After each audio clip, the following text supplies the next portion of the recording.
안녕하세요. 오늘도 사연살롱을 찾아주셔서 감사합니다. 저는 50대 후반에 서울 가까운 경기도에 사는 여성이에요. 얼마 전 친한 언니들 모임에 갔는데 사연 이야기를 하더라고요. 제가 원래 또래들보다 언니들과 마음이 잘 맞아서 종종 만나거든요. 언니들이 재미있어 하는 거 보니 나한테도 맞겠다 싶어 들어봤죠.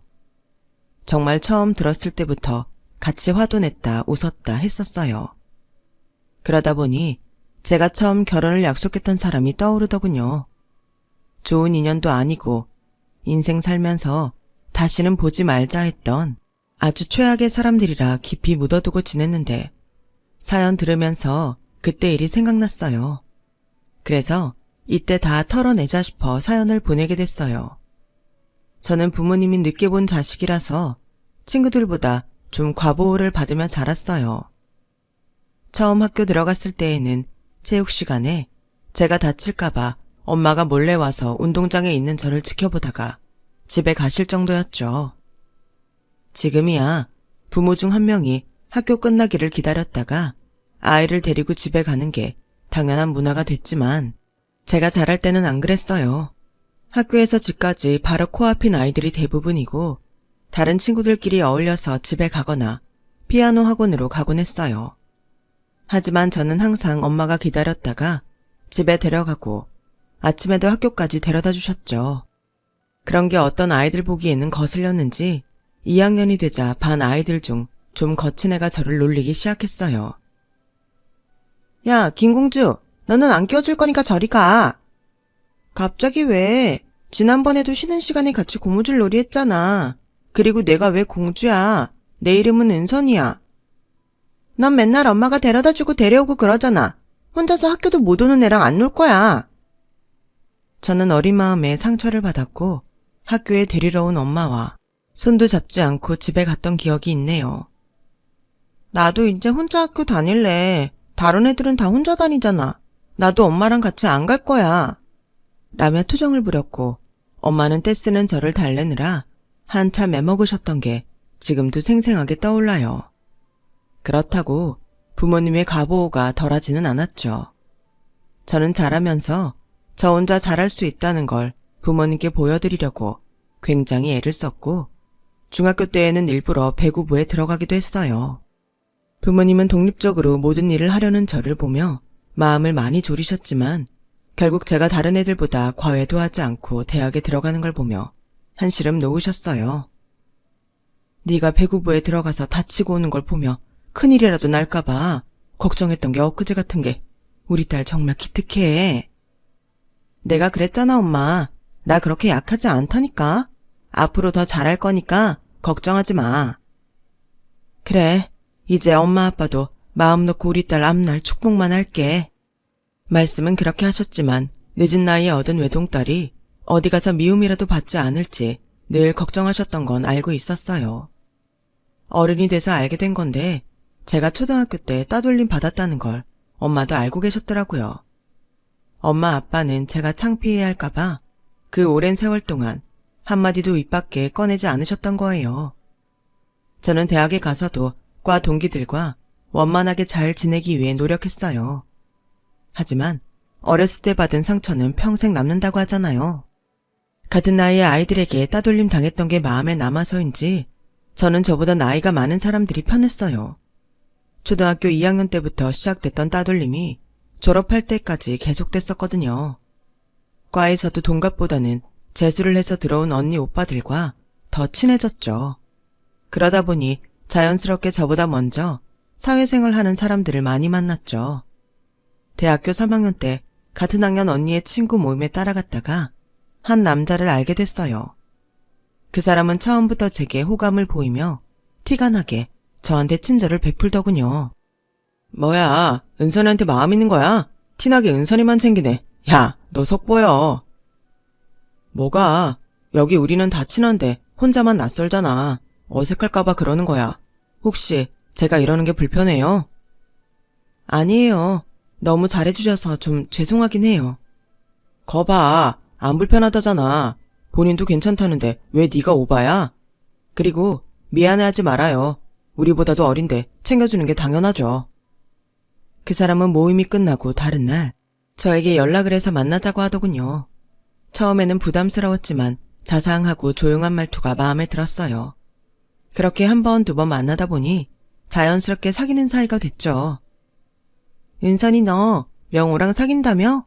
걔가 남자답고 박력 있는 거하고는 거리가 멀지만 자상하고 섬세하긴 하지. 동호회에서 만나서 잘은 몰라도 나쁜 애는 아니야. 잘해봐. 나도 이렇게까지 될 줄 몰랐는데 언니 말처럼 조용하고 괜히 큰 소리 안 치는 거에 더 끌렸어. 앞으로 이 만남이 어떻게 흘러갈지는 모르겠지만 나쁜 인상은 안 남기려고 해. 언니한테 불편하지 않도록 잘할게. 얘는 별소리를 다 한다. 그건 너네 둘이 알아서 하면 되는 문제고 우리 사이는 우리 사이지. 명호 때문에 우리한테 영향을 끼치지 말자. 여전히 따돌림 당했던 기억 때문에 친구 관계가 조심스러웠던 저에게 언니는 호탕하고 큰 마음으로 안심시켜줬어요. 생각해보면 제 주위에 그런 마음 넓은 사람들이 있어서 제가 지금까지 원만하게 살 수 있도록 지탱해줬던 것 같아요. 그 사람과 만나던 중 한 번은 크게 싸웠던 적이 있어요. 다정하고 좋은 사람이었지만 어떻게 된 게 여동생하고 엄마만 엮이면 자꾸 저하고 약속했던 것도 취소를 하고 연락도 안 하더라고요. 한 번은 약속 장소에 나와서 저를 만나기까지 했는데 공중전화로 집이랑 통화를 하더니 가버리는 거였어요. 여동생이 급한 문제가 있다고 들어오라고 했다더군요. 저는 너무 어이가 없었고 헤어져야겠다고 생각했어요.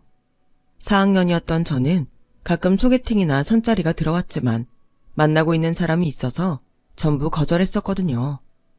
그날은 너무 화가 나서 마침 이야기가 나온 소개팅 자리에 나가기로 했어요. 그 사람한테는 연락도 하지 않았죠. 소개팅을 하고 며칠이 지나서 남자가 학교 앞으로 찾아왔어요. 은선아, 네가 화가 많이 난 것 같더라. 소개팅 나갔다는 얘기 들었어. 그동안 네가 그런 걸로 한 번도 나 힘들게 한 적 없었잖아. 나를 돌아보게 되더라고. 반성 많이 했어. 같이 영화 보러 가기로 해서 만나놓고 집으로 다시 간 건 내가 생각이 짧았던 것 같아. 난 너하고 결혼까지 생각하고 있어. 그러니까 이제 소개팅 같은 건 안 하면 좋겠다. 오빠가 힘들었다는 건 알겠어. 근데 갑자기 결혼 이야기를 하니 너무 앞서 나가는 것 같아. 나한테 한 번도 그런 눈치 준 적도 없잖아. 좀 당황스럽네. 나도 너한테 언제 이야기를 하면 좋을지 계속 고민하고 있었거든. 이게 당황스럽다고 하거나 싫다고 할까봐 차마 말을 못했지. 근데 이제는 말 안 하면 너 못 잡을 것 같아서 그래. 그렇게까지 말하니 나도 진지하게 생각해볼게. 말이야 생각해본다고 했지만 진짜 고민이 되더라고요. 그렇게 자기 엄마와 여동생 말이라면 무조건 앞뒤 안 가리는데 결혼해서도 그런다고 생각하니 눈앞이 캄캄해졌어요. 안 그래도 결혼하면 아무리 잘 지낸다고 해도 시댁하고 갈등이 생길 수 있는데 남편이 제 말을 안 들어주면 어떡했어요. 그런 이유들로 저는 결론을 내지 못하며 시간을 보냈어요. 그런데 그 사람이 제가 결혼 대답을 안 한다고 밥도 안 먹고 끙끙 앓는다는 거였어요. 같은 회사를 다니는 남자 동료분이 저한테 말해줘서 알았어요. 명호 착하잖아요. 은선 씨 굉장히 많이 좋아해요. 여동생이 좀 오빠한테 어리광을 잘 부리더라고요. 그래서 은선 씨 사귀면서 뺏겼다며 투정을 좀 부렸나 본데 명호가 잘 컨트롤할 거라고 생각해요. 살면서 누가 이렇게 좋아할 일 많지 않잖아요. 결혼한 부부들도 다 너무 좋아해서 하는 게 아니래요. 라며 저를 설득했고 저는 결국 그 사람을 만나서 결혼 이야기에 오케이를 했어요. 와, 진짜 너무 꿈만 같다. 이거 현실이지? 내가 정말 잘할게. 고맙다, 은선아. 그 사람은 울먹이면서 제 손을 잡고 좋아했어요. 하지만 부모님은 걱정이 많으셨어요. 제가 집에 남자 여동생이나 엄마 이야기를 한 적은 한 번도 없었지만 제 표정이나 분위기로 어느 정도 짐작은 하셨던 것 같아요. 그래서 일단은 약혼부터 하자고 강하게 주장하셨죠. 제가 아직 대학을 졸업하기 전이라는 점을 이유로 들면서 결혼은 제가 졸업한 다음에 천천히 날짜를 잡자며 그렇지 않으면 결혼 허락을 못하겠다고 하셨어요. 남자 부모님은 의외로 순순히 그러자고 했어요. 제가 결혼할 때만 해도 약혼하는 사람들이 생각보다 꽤 있었지만 젊은 사람들 중심으로 안 하고 바로 결혼하는 분위기가 생겼거든요. 남자 부모님은 어쨌든 격식을 차리는 게 무게감 있어 보이고 좋다고 생각하셨나 보더라고요. 저와 남자는 양쪽 집안의 가까운 친척들을 초대해서 조촐하게 약혼식을 치렀어요. 약혼 예복을 갈아입고 나왔는데 남자는 친척들 배웅 간다고 자리를 비웠더라고요. 그때 남자 여동생이 저한테 오더군요. 그러더니 첫 마디가 언니, 옛날에 별명이 공주였다면서요? 내가 좀 알아봤거든요. 우리 오빠한테는 공주짓 하는 거 어림없어요. 조심해요. 내가 지켜볼 거니까. 정말 어이가 없더라고요. 제가 지금 연락이 되는 초등학교 동창이 없는데 어디서 뒷조사라도 했나 싶어 불쾌하기까지 하더군요. 남자는 저를 우선적으로 생각하고 모든 걸 맞추겠다고 했지만 지금 생각해보면 그날부터 이미 저희 앞날은 예견됐던 것 같아요. 남자가 돌아오자 그 사람 여동생은 갑자기 머리가 아프다며 훌쩍대기 시작했고 남자는 여동생을 차 타는 데까지 데려다주고 곧 오겠다고 했어요. 하지만 그 사람은 여동생이 우는 통에 같이 차를 타고 집에까지 데려다주고 침대에 눕혀서 재우기까지 했다네요. 저는 그 이야기를 듣고 마음이 불안해졌어요. 하긴 지금까지 살아온 세월이 있는데 저를 먼저 생각하겠다고 한들 그게 하루아침에 고쳐지겠어요. 여동생이 많이 따른다는 건 그만큼 좋은 오빠라는 뜻이니 앞으로 잘 조정해 나가보자고 긍정적으로 생각하기로 했어요. 그러다가 제 졸업식이 되었고 남자는 당연히 자기가 와서 우리 가족에게 밥을 산다고 하길래 알겠다고 했어요. 근데 졸업식에 여동생을 데리고 온 거예요. 그 여동생이 평범한 사람이면 제가 뭐라고 하겠어요. 오히려 잘 됐다고 더 챙겨주고 제가 선물이라도 사줬을 거예요. 그런데 자기 여동생이 어떤지 뻔히 알면서 같이 왔다는 게 이해가 안 됐어요. 저는 조용히 남자를 불러서 따로 이야기를 했어요. 오늘 같은 날 소영 씨를 꼭 데려와야 해? 엄마 아빠 있는 데에서 실수라도 하면 어쩌려고. 소영이도 같이 꼭 축하해주고 싶다고 해서 온 건데 좀 섭섭하려고 하네. 우리 소영이가 무슨 실수를 한다는 거야. 철없어도 눈치 없는 애는 아니야. 그리고 아직도 소영 씨라고 하면 어떡해. 이제는 아가씨라고 해야지. 라며 오히려 제 속이 좁다고 하는데 기분이 팍 상하더군요. 아, 이 남자는 자기 동생이 어떤 사람인지 모르는구나. 그런 깨달음이 왔어요. 저는 마음을 졸이며 그 사람 여동생을 지켜보는 수밖에 없었어요. 학사모를 쓰고 사진을 찍을 때에도 여동생은 저와 그 사람 가운데에 끼어들었죠. 그런 거야 모른 척 넘어갈 수 있었어요. 문제는 학교를 나와서 식사를 하러 갔을 때였어요. 저마다 먹고 싶은 음식들을 골라서 주문을 하고 이런저런 이야기를 하며 식사가 나오기를 기다리고 있었죠. 그때 뜬금없이 남자 여동생이 제 별명 이야기를 꺼내더라고요. 새언니가 너무 곱게 큰 것 같아요.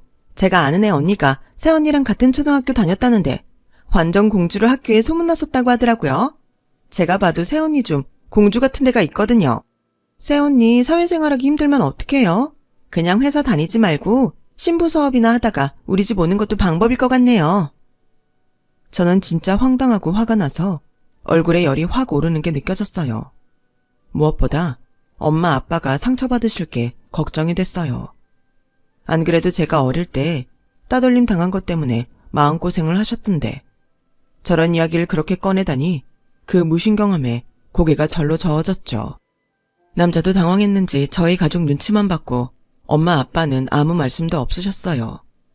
그러다가 아빠가 조용히 말씀을 하셨어요. 어릴 때에는 누구나 다 공주처럼 왕자처럼 자라는 거야. 집에서 딸은 공주고 아들은 왕자인 건 다 마찬가지 아니겠어? 우리 은선이는 외동이라 우리가 더 신경을 썼던 건 사실이지만 그만큼 자기 일에 열심이고 남들한테도 두루두루 잘하는 애라 지금까지 아무 문제 없이 잘 지내고 있네. 사돈 아가씨가 우리 은선이 걱정해주는 건 정말 고맙네. 그런데 누군가의 눈에는 사돈 아가씨도 은선이 못지않게 공주로 보일 수 있다네. 지금도 보면 옆에서 오빠가 숟가락젓가락 다 챙겨주고 물도 따라주고 냅킨으로 이까지 닦아주지 않나?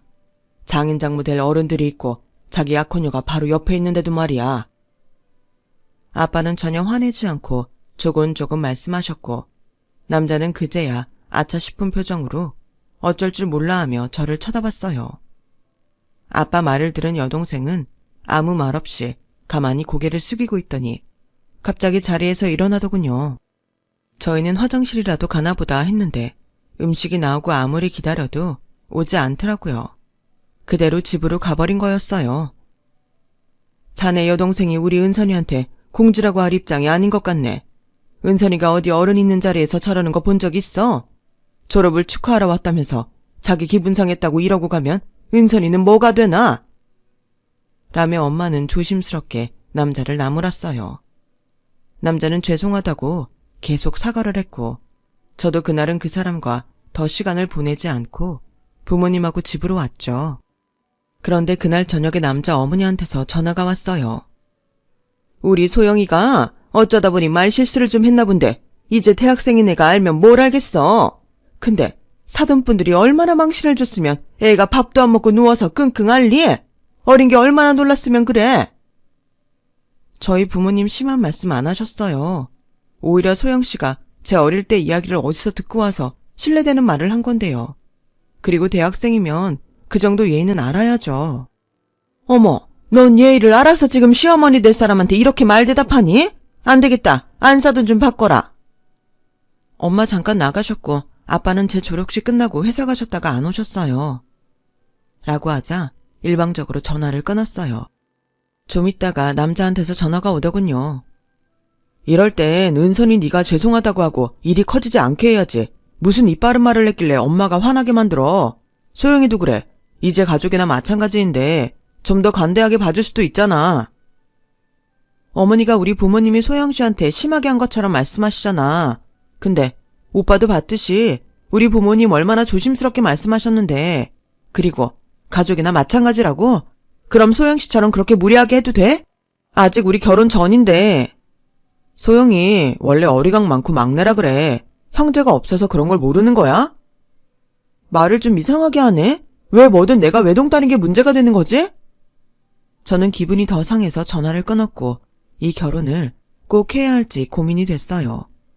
하지만 당시에는 약혼을 깨는 것도 괜히 남들 눈치 보게 되고 사람들 구설수에 오를까봐 신경 쓰였어요.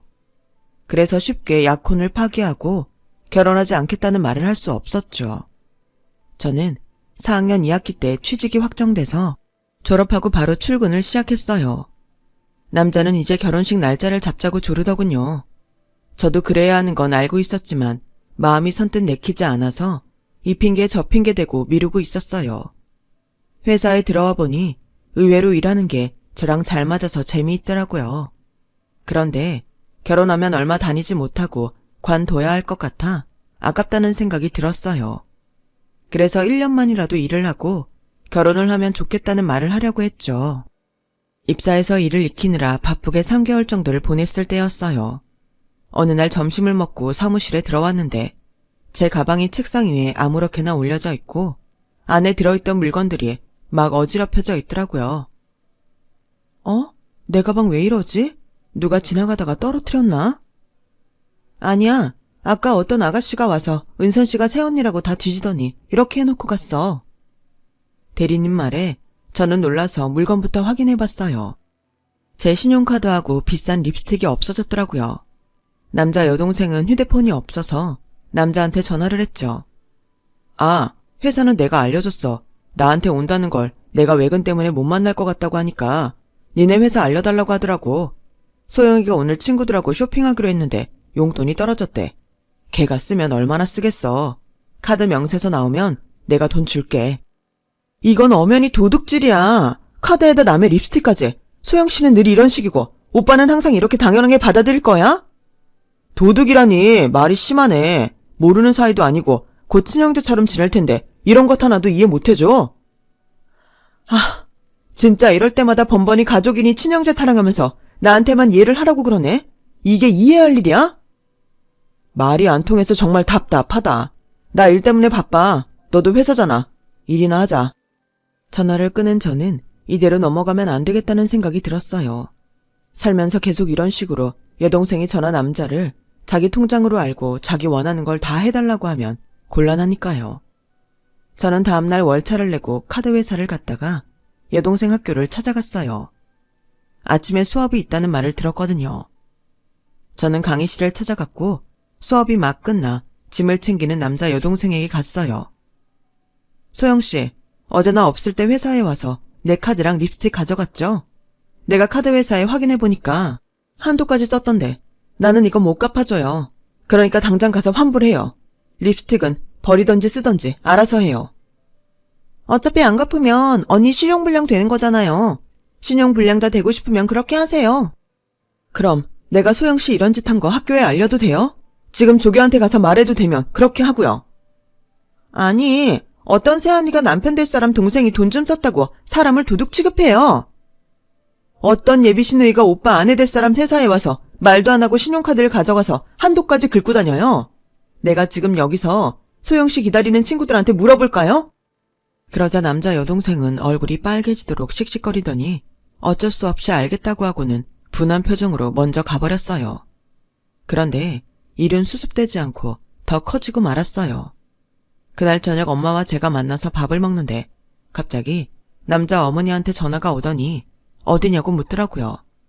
저는 엄마랑 같이 시내에 있다고 했고 남자 어머니는 꼬치꼬치 묻더니 우리가 있는 백화점 화장품 코너에 나타났더라고요.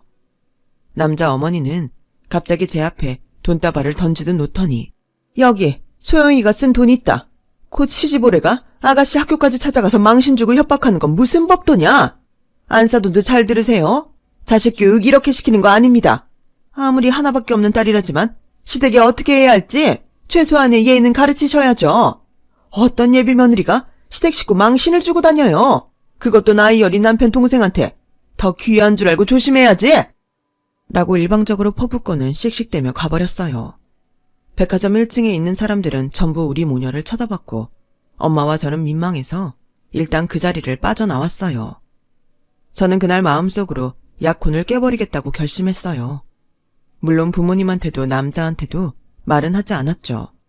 하지만 이런 꼴을 봤으니 부모님도 제가 약혼 파기한다는 말에 반대하시지는 않을 것 같았어요. 이런 와중에 남자는 눈치도 없이 우리가 살 집을 구해서 자기가 먼저 이사를 들어가 있겠다고 하더군요. 저는 아무 대답도 하지 않았어요.